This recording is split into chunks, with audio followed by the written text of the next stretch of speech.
વગાસિયા સાહેબ તો કે ધોરણ 10 ની અંદર એ ગણિત અને વિજ્ઞાન ભણાવવા આવે છે. તો પહેલા તો આપણે એને તાળીઓથી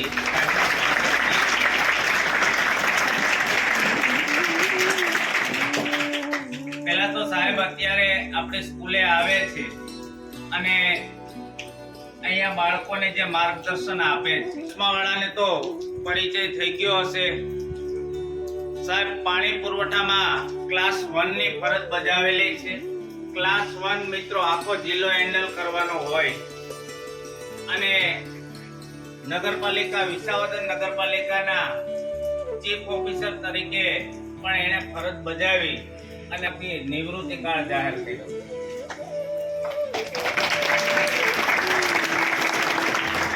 મિત્રો આજના યુગમાં તમને અતિશયોક્તિ લાગશે પણ સાહેબ છે ને એમાંથી આપણે આમ તો સાહેબનું જીવન જ એના ગુણો છે અને એ આપણા માટે એક પ્રેરણા છે કે એવું આપણે કહી શકીએ કે નીતિમત્તાની મૂર્તિ છે સાહેબ. અને સૌથી સાહેબે એના જીવનની અંદર ક્યારેય મિત્રો કરપ્શન નથી કર્યું અને એક નિડરતાનો ગુણ આપણે એનામાંથી લેવાનો. તમે કલ્પના કરો મિત્રો કે આજે આટલી ઉંમરે પણ કેટલો ઉત્સાહ દાખવે છે અને નિસ્વાર્થ ભાવે આપણી શાળામાં આવે છે અને બાળકોને શિક્ષણ આપે છે. જે ક્લાસ 1 કક્ષાનો દરજ્જો એમનો છે, કે પોતે ક્લાસ 1 ઓફિસર હતા અને સતત લોકો માટે અને છેલ્લે સાહેબ એક દિવસ આવ્યા અને એને પોતાની ઈચ્છા વ્યક્ત કરી કે જલા સાહેબ મારી આ એક ઈચ્છા છે. હું તો સાહેબ એ તો અમારા અહોભાગ્ય કહેવાય, તમે અમારી શાળામાં આવો.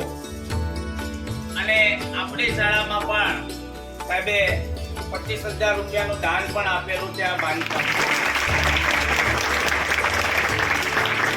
આવી હસ્તી શબ્દ એટલા માટે વાપરું છું કે મિત્રો આવા સમાજમાં આવા લોકોની સંખ્યા બહુ જૂજ છે જેને આપણે ટકાવારીમાં પણ દર્શાવી ન શકીએ કે સાહેબ જેવા 1% લોકો છે એવું કેવું પણ સંપૂર્ણ ખોટું પડે.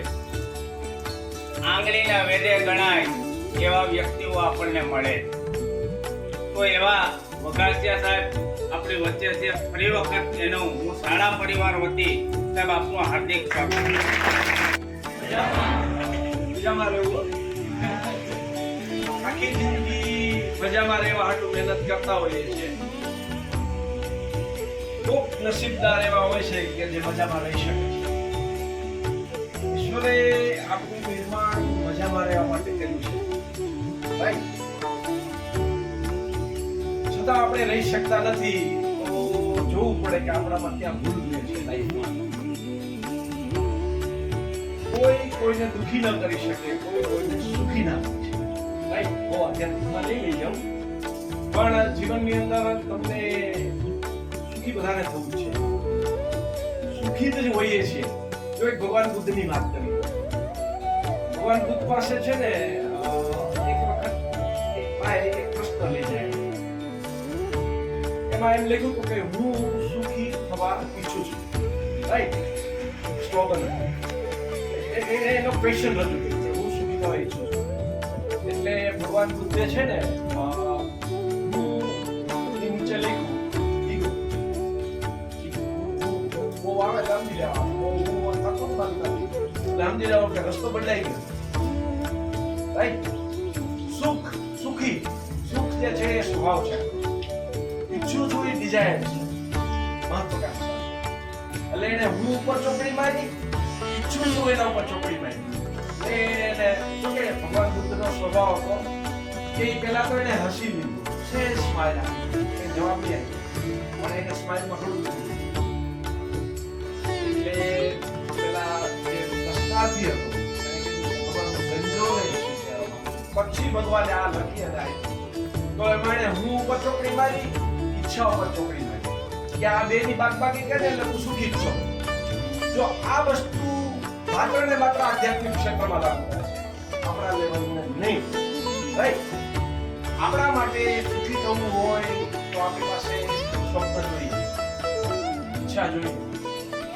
મહાત્મા ગાંધીજીએ કહ્યું છે પ્રબળ ઈચ્છા શક્તિ તમને સફળતા અપાવે. કોઈ વસ્તુ એવી અશક્ય નથી કે જે એચીવ ના કરી શકાય, પણ એના માટે પ્રબળ ઈચ્છા શક્તિ હોવી જોઈએ અને ચોક્કસ સિદ્ધાંતો હોવા જોઈએ. રાઈટ? એની અંદર જે સિદ્ધાંતો છે એમાં આપણે બહુ ડિટેલમાં નથી જઈએ, પણ ઉપરથી આપણે વાત કરીએ કે મારે જે મારો ગોલ છે એને એચીવ કરવા માટે મારે કાર્યરત થવું જોઈએ. તમારી વિદ્યાર્થી અવસ્થા છે તો એમાં તમને એમ થાય કે મારે સારા માર્ક્સ મેળવવા છે, પહેલું તમારો ગોલ આવો દ્વારા તમે ડિસાઈડ ના કર્યો તમારે પણ એટલું તો નક્કી છે ને કે આગળ વધવું છે લાઈફમાં, શિક્ષણ ક્ષેત્રમાં આગળ વધવું છે એ પણ નક્કી છે. તો તમારા માટે બેસિક શું હોવું જોઈએ? તો મિત્રો, તમારે ભણવામાં ખૂબ આગળ વધવું હોય તો મેં ક્લાસમાં તમે નાની એવી વાત કરી, આખી વાત નથી કરી અને અહીંયા આખી વાત કરી. તો તમારે ભણવામાં આગળ વધવું હોય તો જે ચાલવાનું છે આગલા દિવસે, તમને ખબર જ છે ને ટાઈમ ટેબલ છે તમારી પાસે, અને સર છે એમણે આગલા દિવસે આજે શું લીધું ને કાલે શું લેવાના ખબર જ છે. તમે વહેલી સવારે તુરંત વહેલા ઉઠો, ફ્રેશ માઇન્ડ હોય ત્યારે જે ચેપ્ટર ચાલવાનું છે એના વિશેનો વિચાર કરો. આપણા આધ્યાત્મિક ગ્રંથોમાં કહ્યું છે કે વિચારવાન લભતે જ્ઞાનમ, અને વિચાર કરવાથી દિમાગના દરવાજા ખુલે છે. બધાને ભગવાને સરખું દિમાગ દીધું છે, યુટિલાઇઝ કરવું એ આપણી જવાબદારી છે. કઈ દિશામાં યુટિલાઇઝ કરવું એ આપણી જવાબદારી છે. તો પહેલું તમારે સહેજ વિચાર કરી લેવાનો કે આજે મારે આ પાઠ ચાલવાનો છે, પહેલું આ સ્ટેપ છે. રાઈટ? બીજું કે તમે જ્યારે ક્લાસમાં આવો ત્યારે 100% એટેન્શન, ધ્યાન આપો. કોઈ પણ વસ્તુ ભૂલાતી જ નથી હોતી. તમે પિક્ચર જુઓ, તમને ગમતું હોય ત્યારે ભૂલો છો, એની સ્ટોરી ભૂલાય છે. તો કેમ ભાઈ આ ભણવાનું ભૂલાઈ જાય? Lack of interest. ખામી શેની છે? રસ. જો સહેજ રસ સાથે ભણો તો એ તમને ચોક્કસ યાદ રહેશે. એટલે પહેલા વિચારવું, પછી એને ધ્યાનથી સાંભળી લેવા ટીચર્સને, પછી વાંચી લેવું. સાંજે જઈ બીજા દિવસે ત્રીજા દિવસે કે સાહેબ શું ભણાય તો આ વસ્તુ મેં ઇમ્પ્લિમેન્ટ કરી છે મારી લાઈફમાં, અને મેં એને કાંઈ ઇન્વોલ્વેજ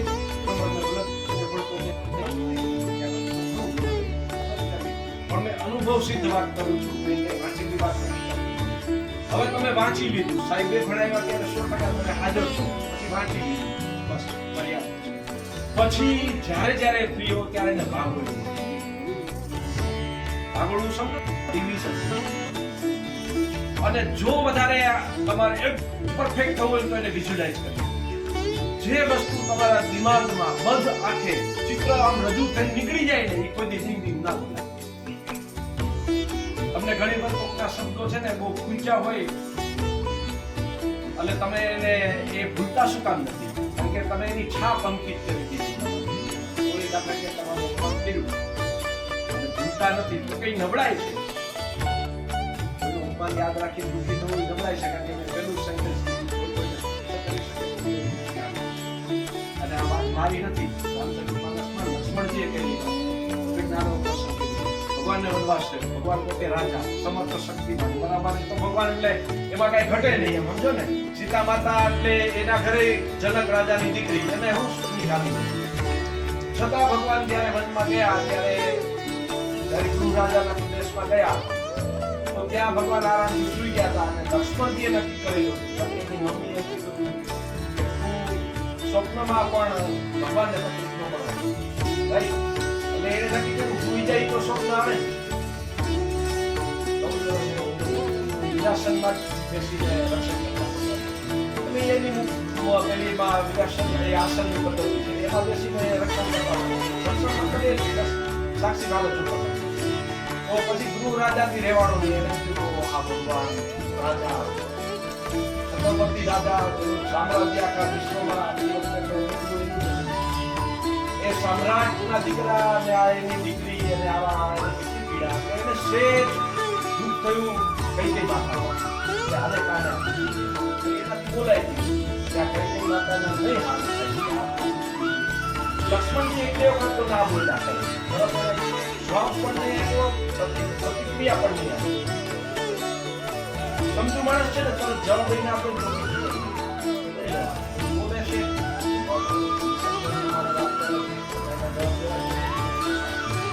એટલે લક્ષ્મણ દેવ પછી બહુ થયો ને એટલે કીધું કે રાજા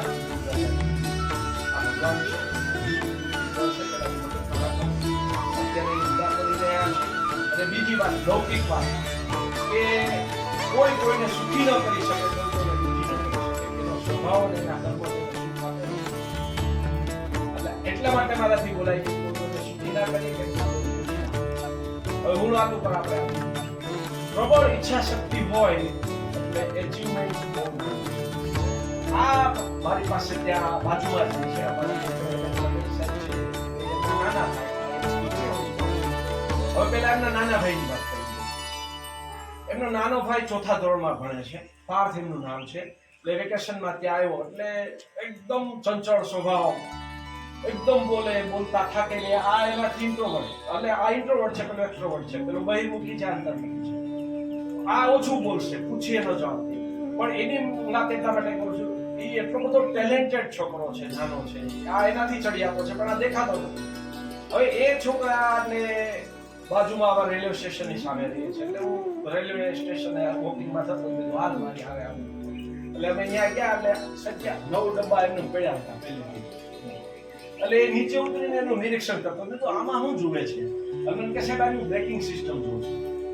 મને ડબ્બાઓની બ્રેકિંગ સિસ્ટમ એને સમજાવી કે જ્યારે બ્રેક મારવામાં આવે ને એન્જિનમાંથી ત્યારે એની અંદર જે મિકેનિકલી જે એનર્જી ટ્રાન્સમિટ થાય, પછી અહીંયા ઓઇલ બોક્સ હોય, ઓઇલમાંથી એર બ્રેક જાય, એર બ્રેક લાગે છે. આની બ્રેકિંગ સિસ્ટમ સાહેબ એને મને સમજાવી. પછી મને એમ કીધું કે તમને ખ્યાલ છે ટ્રકને બધા હાલતા હોય કે એનું એન્જિન આગળ હોય અને વ્હીલ પાછલા ફરે. મેં કીધું હા ખબર. મેં કીધું તો પ્રોપેલર દ્વારા મને એનર્જી ટ્રાન્સમિટ થાય પ્રોપેલર દ્વારા, અને કે અહીંયા ડિફ્રેશન હોય, ડિફ્રેશન દ્વારા કે આ વ્હીલ સુધી એનર્જી આવે અને પછી ટ્રક ચાલે છે. તમે કોઈ પણ ક્વેશ્ચન પૂછો મિકેનિકલને લગતો તો એક નંબરનો માસ્ટર માણસ, દરેક વસ્તુ ખોલી નાખે. આવીને પેલા સાહેબ ભંગાર કબાડા ખાનીમાં જાય, કબાડા હોય ને ત્યાં ભંગારનો ડેલો હોય ત્યાં જાય, આવે ત્યારે જ્યારે દરેક વસ્તુ ઉપાડી આવે, ખોલી નાખે, ફિટ કરે. ખોલી નાખવું તો ઠીક છે પણ એને ફિટ કરી દે ચાલુ હાલતમાં ફિટ કરે. નામ આવ્યો ફોટો પણ ચોથા ધોરણનો સ્ટુડન્ટ વાતો બ્રિલિયન્ટ. એટલે મેં એને પૂછ્યું, એનું નામ છે હર્ષભાઈ ગજેરા. તમને મિત્રો ખબર હશે કે તમે 11-12 સાયન્સ કરો તો એમાં તમારે એન્જિનિયરિંગ સેક્ટરમાં જવું હોય તો JEE ની પરીક્ષા આપવી પડે, અને મેડિકલ લાઈનમાં જવું હોય તો નીટની એક્ઝામ આપવી પડે. તો આ એક વિદ્યાર્થી છે કે જેણે JEE માં 99% મેળવેલા.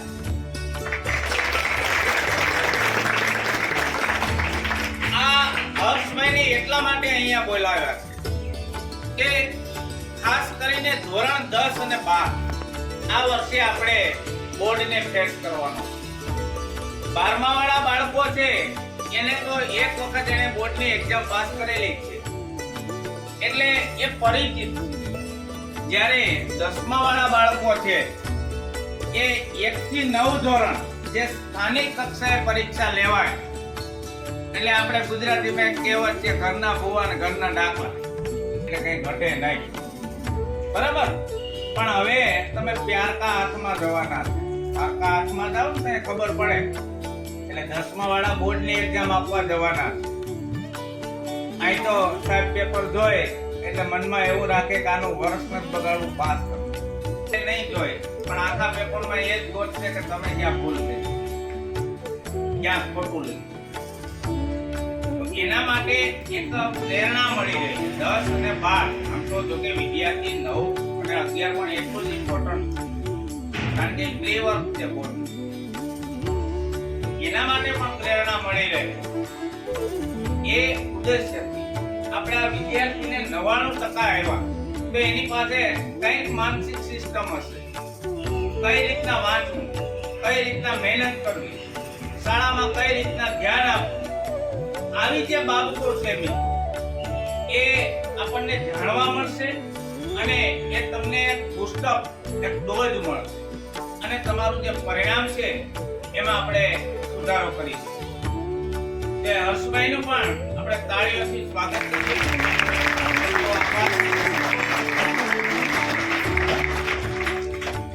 હવે 2 મહિના પહેલા જ મારું 12મું ધોરણ પાસ કર્યું છે અને જેમ મારું પરિચય આપ્યો જ છે, મને 97% આવ્યા છે બોર્ડમાં અને JEE પરીક્ષામાં 99.5% તો બીજા લોકો જ્યારે મારી વાત કરે તો એમને એવું લાગે કે આ છોકરો કેટલું ભણશે, 10-12 કલાક ભણતો હશે ને કેવી રીતના વાંચતો હશે, એવું બધું એમને લાગે. પણ હું તમને મારા વિચારથી કહું તો એટલું અઘરું છે નહીં આ વસ્તુ જેટલી તમને લાગશે.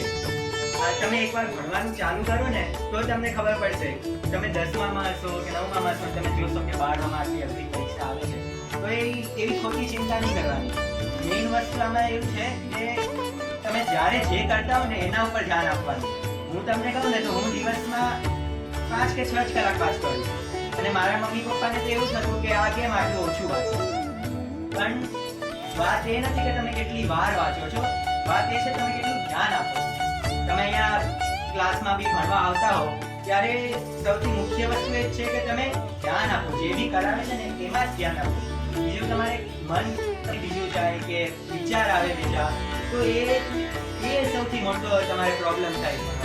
બીજું અગર તમારી કેપેબિલિટી એટલી ના હોય કે ભાઈ તમે 4 કલાક વાંચી થાકી જતા હો, તો એવું નથી કે તમારે વાંચતું જેવું પણ જેટલી વાર વાંચો એટલી વાર પૂરું મન અને ધ્યાન દઈને વાંચવાનું. વાંચવામાં એક જ સૌથી વસ્તુ છે. પછી બીજી વાત જેમ સાહેબે કરી કે ક્લાસમાં ભણાવે એમાં તમે ધ્યાન દઈ દીધું, એ સૌથી મોટી વાત તમારી થઈ ગઈ. એના પછી ઘરે જઈને રિવિઝન કરવું જરૂરી છે. જે આજે ક્લાસમાં ભણાવ્યું હોય ને એટલું જ રિવિઝન કરી લો ને તો ચાલે. રોજનું રોજ કરते રહેવું પડે. પણ 1-2 દિવસ મુકાઈ ગયા અને પછી શું થાય, આગળ વધતું છે. 2 દિવસનું વધી ગયું, ભાઈ હવે 3 દિવસ વધી ગયું, રવિવારે બધી ભેગું કરી લેશું. એવું ના કરે. રોજનું રોજ વાંચતું રહેવાનું. એટલે શું એ આપણને આદત બની જાય ને તો પછી ક્યારેય વાંધો ના આવે, ક્યારેય આળસ ના આવે. ભલે તો સૌથી મોટું જે કહેવાય કે રોજો હતો મારા ભણવામાં એ જ હતું. મને આળસ બહુ આવતું. ક્યારેક એમ થતું કે હવે ભાઈ આજે 2 દિવસ મજા કરી લઈએ પછી ભેગું કરી લઈએ. પણ એવું આપણને ખાલી લાગે, એવું ક્યારેય થાય નહીં. ભેગું કોઈ વસ્તુ ક્યારેય થાય નહીં. જ્યારે આપણે રિવિઝન કરી લઈએ. બાકી પછી બહુ ચિંતા કરવાની આવતી નથી આમાં.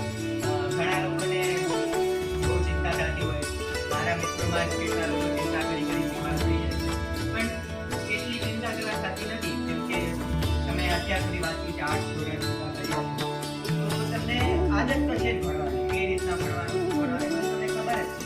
અને બહુ અઘરું નથી હોતું આ બધી વસ્તુ. ખાલી તમારે જે છે ને કે ઈચ્છા શક્તિ હોવી જોઈએ કે મારે કરવું જ છે, પછી કઈ તમને નડશે. બાકી તમારે કોઈને કંઈ પૂછવું હોય કે રીતના વાંચવું છે, કોઈને કઈ પ્રશ્ન હોય તો પૂછો. આપણા નસીબ છે કે આપણી પાસે અહીંયા એવા છે ભાઈ. દાદા બોલે કે આટલા ટેલેન્ટેડ છોકરાઓ અહીંયા આવી વાત કરી જાય